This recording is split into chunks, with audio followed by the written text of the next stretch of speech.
Tarde, gente! Tá começando mais um SBT Esporte pra você. Que coisa, hein? Tamo aí, ó, na reta final, chegando o Natal.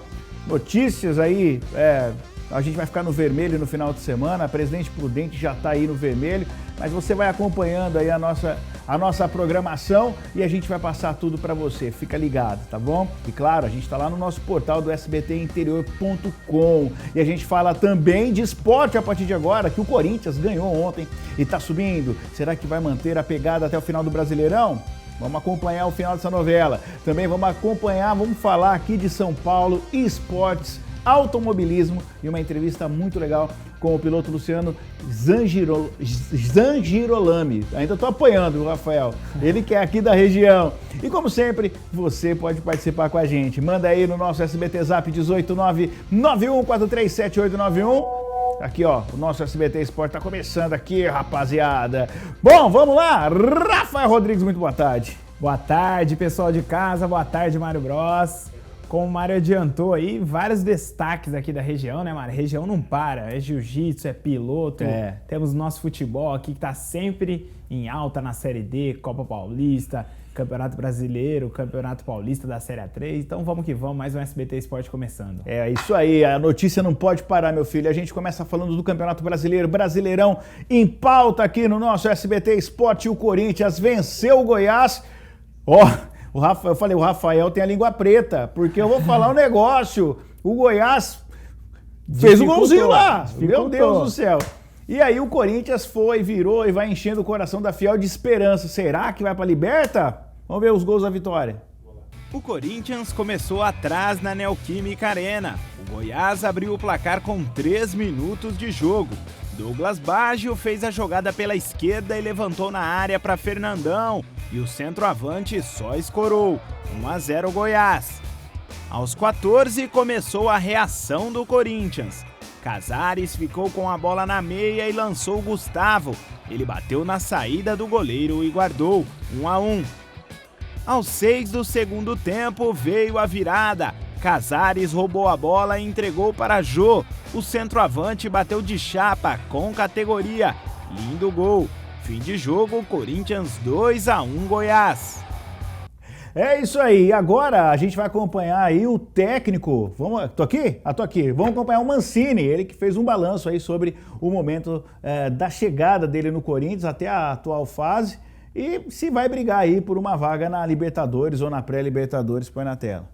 Desde a minha chegada ao clube, nós sabíamos que seria, que nós teríamos, né? Aliás, várias etapas, né? A primeira etapa era sair daquela situação que nós nos encontrávamos, a segunda etapa era exatamente dar consistência ao time, né? E para cumprir a primeira etapa, a gente não conseguia dar consistência e, ao mesmo tempo, somar os pontos devidos, né? Então, o processo foi lento, mas a gente hoje acho que pode dizer que nós estamos mudando de patamar, né? A partir do momento em que 2 vitórias diante de São Paulo e de Goiás nos dá a possibilidade de encostar no grupo de cima, e aí eu espero sinceramente que seja para ficar, porque ainda faltam jogos e todo jogo é uma luta, né? Isso não quer dizer que o jogo de hoje diante do Goiás tenha sido fácil, né? Acho que poderia ter sido mais fácil.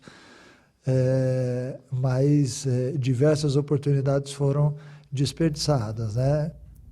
Corinthians diferente. Os 12 dias de treino valeram a pena. Cássio passa bem, viu, torcedor corintiano? Cássio passa bem, deu uma cabeçada lá no jogo. Precaução, né, Mário?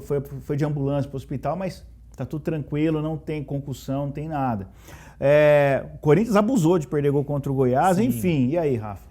Então, eu concordo totalmente com o Mancini ali. O que ele mesmo disse na coletiva é que o Corinthians poderia ter feito um jogo mais tranquilo para o seu torcedor. Desperdiçou muitas chances, finalizou muito mais do que o Goiás e outro. O Goiás, lanterna do Campeonato Brasileiro, como a gente disse aqui ontem. É um jogo que tinha que ganhar.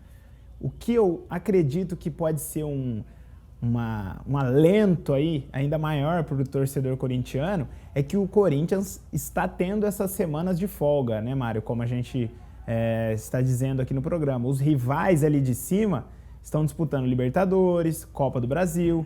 Então, esse tempo para o Corinthians treinar e trabalhar pode melhorar e dar mais qualidade para esse elenco. A gente viu o Casares acertando 2 passes espetaculares, né? O Jô marcando um gol que é da característica dele, um centroavante técnico, canhoto, que finaliza muito bem, frio cara a cara com um goleiro. E essas coisas, elas aparecem com a confiança. Se o jogador está sem confiança, desmotivado e treinando um dia atrás do outro, treina e joga, treina e joga, treina e joga, não dá tempo de recuperar a confiança, né, Mário? Bom, e outra coisa, falar pra você aqui, o Campeonato Brasileiro continua. Final de semana tem jogo. Dia 26 de dezembro tem jogo. Palmeiras vai treinar na véspera do Natal, dia 24. Impressionante. O Corinthians joga o Botafogo no Rio de Janeiro. Sim. Quer dizer, rapaziada tem que se apresentar depois do almoço no dia de Natal. Depois da ceia. Depois da ceia. Vai tomar aquela cidra, cuidado. Vai com o peru na garganta. Meu Deus. Vamos agora falar de São Paulo. Alô, torcedor São Paulino. O tricolor paulista renovou o contrato do meia Gabriel Sara de 21 anos. O contrato antigo terminaria em abril de 2023, mas o jogador titular absoluto está valorizado e a diretoria aumentou o vínculo. O novo contrato vai terminar em abril de 2024 e a nova multa rescisória é de 50 milhões de euros. O salário de Gabriel também aumentou, mas o valor não foi divulgado. O Sara tem 6 gols, 5 assistências na temporada. Quando um time de futebol, como o tamanho do São Paulo, pega um garoto desse, renova o contrato, que era de 23, foi para 24, notícias privilegiadas existem dentro dos corredores. Sim. Que esse garoto pode sair. Sim. O São Paulo não dá ponto sem nó. Também acho, Mário. O tricolor, assim como o Palmeiras fez também recentemente, ele tem feito isso com todos os jogadores ali, as promessas, né? Um por vez, negociando e tal. É bom pelos dois lados. O jogador que está indo muito bem, sendo valorizado dentro de campo, com as oportunidades que o Fernando Diniz tem dado para ele, e fora de campo recebeu esse aumento salarial. Aí o tricolor lá na frente, quando for negociá-lo, vai ganhar vantagem porque a multa rescisória aumentou. Esses 50 milhões de euros aí está na casa de mais de 200 milhões de reais. Nunca é vendido por esse preço. Não é vendido por isso, mas é uma garantia de que quando ele saia do São Paulo, o São Paulo recupere o investimento feito no atleta. É um jogador que chegou no tricolor com 13 anos de idade e tem se mostrado com muita qualidade, né? Ele estreou com 17 anos, Mário, por curiosidade, no jogo de despedida do Lugano, né? Demorou um pouquinho para se firmar e tal, agora com 21 está mostrando um futebol de gente grande. O que eu acho muito legal do Gabriel Sara é que ele é um meia canhoto, né? E como a gente gostava de ver meias da perninha esquerda ali trabalhando e tal, hoje em dia é muito raro. Quando o moleque ele é canhoto, ou ele vira ponta ou ele vira lateral esquerdo. É raro a gente ver um meia canhoto. Então, muito legal ver ele trabalhando bem no São Paulo aí, aproveitando as oportunidades, brilhando bastante junto com o Brenner, que é outra promessa aí que teve contrato renovado também recentemente. Então, o São Paulo apostando no CT de Cotia e colhendo seus frutos, né, Mário? Boa, é isso aí. Agora, vamos para a tela? É o Lalá que está lá com o dedo em rixa ou não? É ele. Então vai lá, vovô. Põe aí, vai a tabela do Brasileirão para nós. Aí, garoto, tabela do Campeonato Brasileiro, São Paulo continua líder, 53 pontos, Flamengo é o vice-líder com 48, tá aí a briga, né? São 5 pontos aí de diferença. A gente tem o Atlético Mineiro em terceiro lugar com 46, o Inter com 44, o Grêmio 42 e Palmeiras 41, fecha aí a zona de Libertadores, de grupos e pré-Libertadores. E aí a gente começa a ver quem começou aí a briga para ver se entra nesse G6 aí. O Fluminense, sétimo lugar com 40 pontos, Santos, oitavo com 38, Corinthians, depois da vitória de ontem, foi para 36, e o Ceará é o 10º na primeira página com 35 Mário, pontos. Fala, só fechando aqui essa primeira página, os 4 times ali, o Ceará faz uma ótima campanha, né? Muito boa campanha. Pelo nível de investimento, Corinthians pecando pelo péssimo primeiro turno, Santos sentindo a parte física e a falta de elenco, né? E o Fluminense caiu demais depois da saída do Odair Hellmann, né? O Odair Hellmann realmente era um... Hellmann, realmente... Exatamente. Dava liga, né? Exatamente. Dava liga. Vai lá, vira a página. Vamos lá, vamos ver o 11º lugar, é o Atlético Goianiense com 34 pontos. O Paranaense está na sequência com 31 pontos, 12º na zona de Sul-Americana. Aí a gente pega a galera que começa a fazer conta. Bragantino com 31, Fortaleza 30, Sport 29, Bahia 28. Bahia e Vasco praticamente ali, os dois brigando para ver quem... Um puxando o outro. Um puxando o outro para baixo. Aí o Vasco está na zona do rebaixamento 28, Botafogo 23, Curitiba 21 e Goiás 20. A diferença entre quem está no G8 pro primeiro grupo aqui, 10 pontos, né? Sim, sim. Que coisa. Mário, né? eu tinha falado aqui algumas semanas atrás que eu acreditava que o Botafogo e o Goiás estavam quase lá já. Eu vou acrescentar o Coritiba, porque o Coritiba também, Mário... O jogo entre Coritiba e Botafogo... Foi terrível, horroroso. Sim, foi uma sim. coisa horrorosa. Foi decidido pelos erros, né? Porque o Marcelo Sabino errou um pênalti e acabou decidindo o jogo aos 46 do segundo tempo. Pênalti horroroso, sim, né? Não, Meu cobrou daquele jeito que você sempre corneta aqui. Que, cara, o batedor chega em cima da bola, dá um pulinho e mandou na lua ela. Eu agradeço a bola que não entra. Por não entrar. O cara parar de ser besta. Vamos agora uma entrevista... vamos pro break? Depois vamos pra entrevista? Então tá bom, Gabriela. Vai, põe o intervalo aí, a gente volta.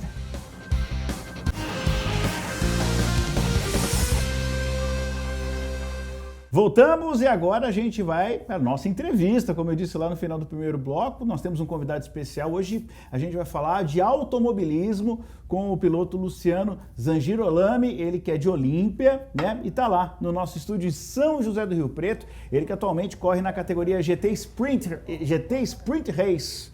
Luciano, boa tarde, garoto. Tudo bem? Tudo bem, boa tarde, meus amigos. E aí, como é que vocês estão? Tudo bem. Ó, essa viagem de Olímpia para Rio Preto foi, acho que a menor que você já fez correndo, não é não? Não, cara, eu não corro na rodovia, por incrível que pareça, né? Eu só deixo para correr nas pistas mesmo. Vou super tranquilo. Uma viagem dessa, para mim, leva uns 40 minutos. Eu vou super de boa. Legal. Ô, Luciano, fala um pouquinho pra gente sobre esse ano louco que a gente teve de 2020, né? Um ano maluco, conturbadíssimo. E eu queria que você me falasse um pouquinho da sua preparação, de como que foram aí as atividades do automobilismo na sua área. Fala um pouquinho como é que foi isso, como é que você se preparou, porque foi totalmente atípico o ano de 2020. Né? Sim. A temporada da GT Sprint Race, ela costuma começar a partir do mês de março, né? Então a gente tinha toda a programação esse ano para começar de março a dezembro, com todas as corridas acontecendo, e acabou essa programação começando em julho, né, praticamente, por conta da questão da pandemia e tudo mais. As corridas foram colocadas nesses 6 meses, né, do calendário aí, por conta de tudo que aconteceu. E a gente ficou lá concentrado, né? Não podia treinar, aliás, não podia treinar com o carro, mas a gente treinava toda a parte física, mental, psicológica, mas foi um ano atípico, né? Um ano que realmente mexeu com todo mundo, mexeu com os pilotos, né? Pilotos que eram rápidos, mas que se baseavam muito em cima de treinos, então eles perderam um pouco do ritmo. Bom que deu uma misturada no grid ali, e a gente, né, sempre com a experiência trazida aí ao longo dos 30 anos, conseguiu não levar uma vantagem, né, mas contou bastante.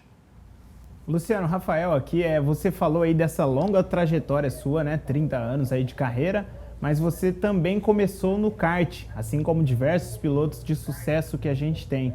Eu gostaria de saber de você se você está acompanhando esse desenvolvimento do kart aqui na região, com o Kartódromo Internacional aqui de Birigui, né? A gente recebeu o Campeonato Brasileiro na semana passada. Como que você vê aí esse fomento da modalidade aqui no interior? Eu acho espetacular, viu?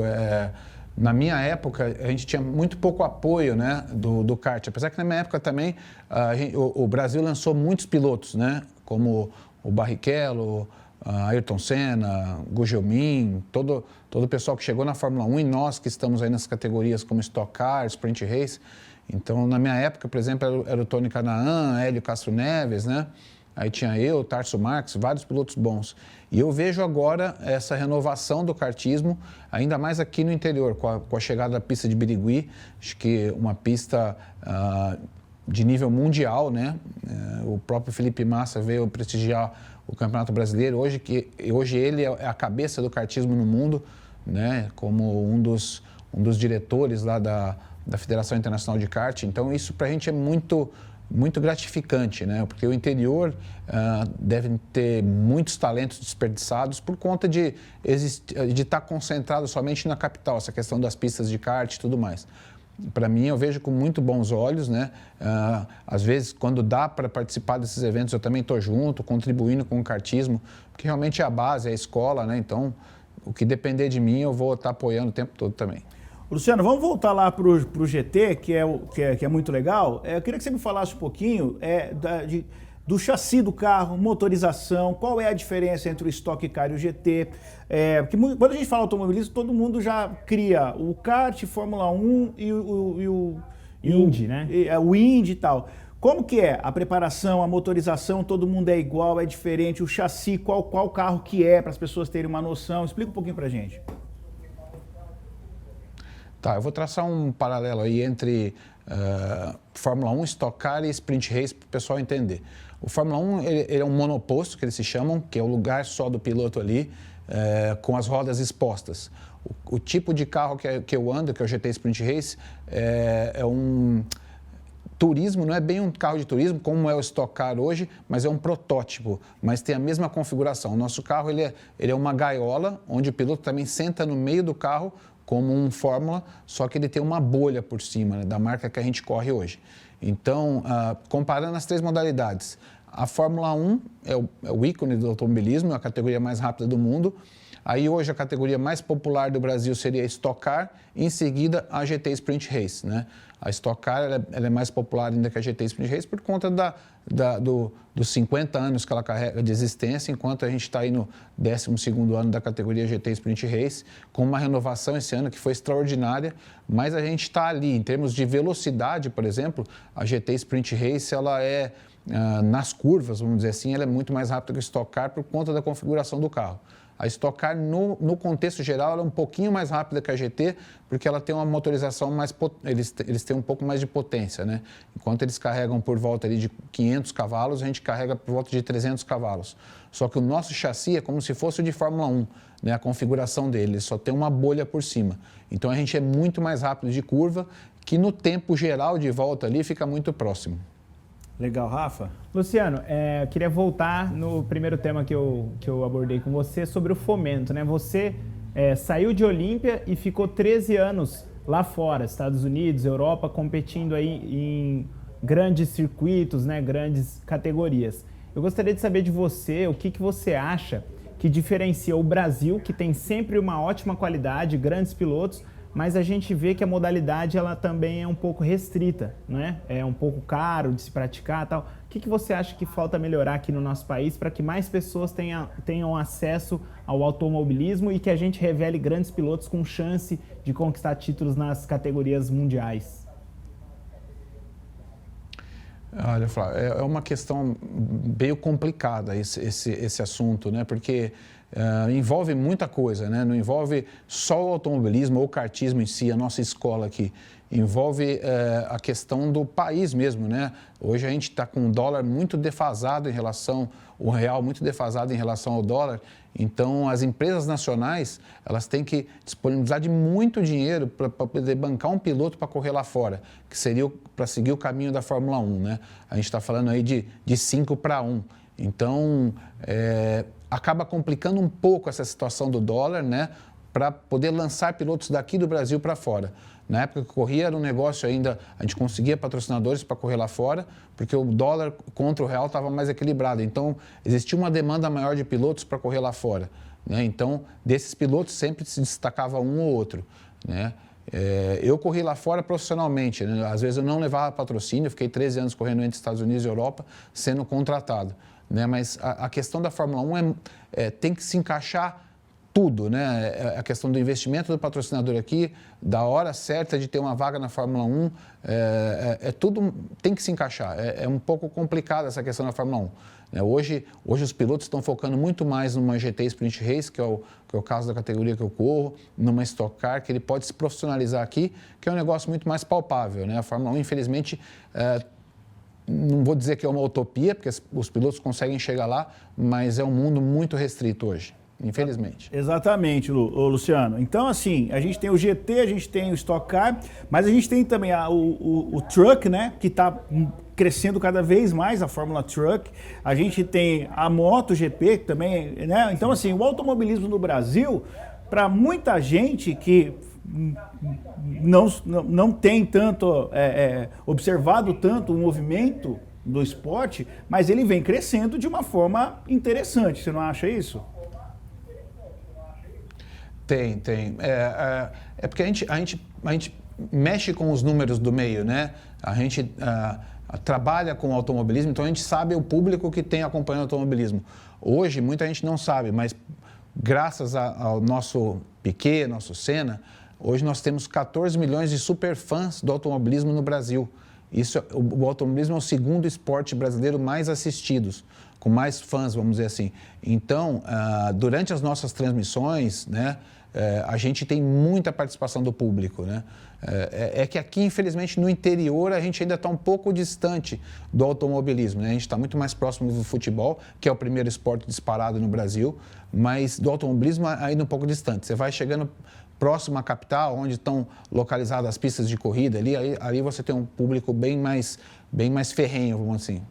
Mas o interior, o automobilismo nacional está se espalhando cada vez mais. A gente poderia falar que o automobilismo do Brasil está entre o top 5 no mundo de fãs, porque a gente tem os Estados Unidos, que é o número 1, provavelmente, né? São apaixonados, né? Tem todo um misticismo ali em volta de corridas. E tem várias formas, né, de corridas lá. A gente Itália, tem Japão. A gente tem os italianos, que são apaixonados por corrida, os alemães por causa de Le Mans, e ainda tem, falando não só de automobilismo, mas também, por exemplo, ciclismo. Como os alemães, os italianos são apaixonados pela corrida, pelo ciclismo, pelo Tour de France e outras coisas. Você acha que o brasileiro ainda está nesse top 5 aí de apaixonados por corrida? Com certeza. Isso é muito reflexo do que eu falei dos nossos pilotos de Fórmula 1 que a gente teve. Então, criou, né, nessa época de Ayrton e Piquet, criou-se muitos fãs de automobilismo. Então, com certeza, a gente está entre os top 5 do mundo, sim, de torcedores. Né? Estados Unidos é um mercado totalmente diferente. Eu vivi naquele mercado. É um mercado que realmente as coisas funcionam. Então, é tudo baseado em cima do entretenimento, né? Um pouco diferente daqui. Né? Europa são fãs mesmo que de veia mesmo do automobilismo e de outros esportes, vamos dizer assim, tanto do futebol como do automobilismo, eles são fanáticos, né? Vamos dizer. E o Brasil, né, nós temos o futebol, que é o esporte número 1, por conta das nossas conquistas também com a seleção brasileira e o padrão que o futebol oferece no Brasil. Mas o automobilismo cada vez mais está se profissionalizando e chegando nas pessoas, e as pessoas conhecendo é uma coisa impressionante, né? A pessoa vira quando fala de superfãs, são 14 milhões de superfãs, são fãs mesmo que vão lá e a hora que você está na pista eles querem arrancar um pedaço do seu macacão, querem uma luva sua, um boné, então eles se transformam mesmo, porque a Fórmula 1, o automobilismo, ele é apaixonante, né? Então, uma vez entrou na corrente sanguínea e não sai mais. Boa, Luciano, quero te agradecer, te desejar um ano de 2021 maravilhoso e um Natal com a sua família, com os seus amigos aí, alguma coisa à distância, né? Mas que você tenha um Natal de muito amor, muita paz e que 2021 seja bem diferente, que você traga bastante vitórias para nós aqui no interior, tá bom? Um grande abraço. Valeu! Grande abraço, eu queria agradecer. Eu quero mandar um abraço para o Zico, que me desejou boa sorte desde o Japão nessa corrida aí. Zico, muito obrigado por tudo e vocês também pelo espaço que me abriu aí.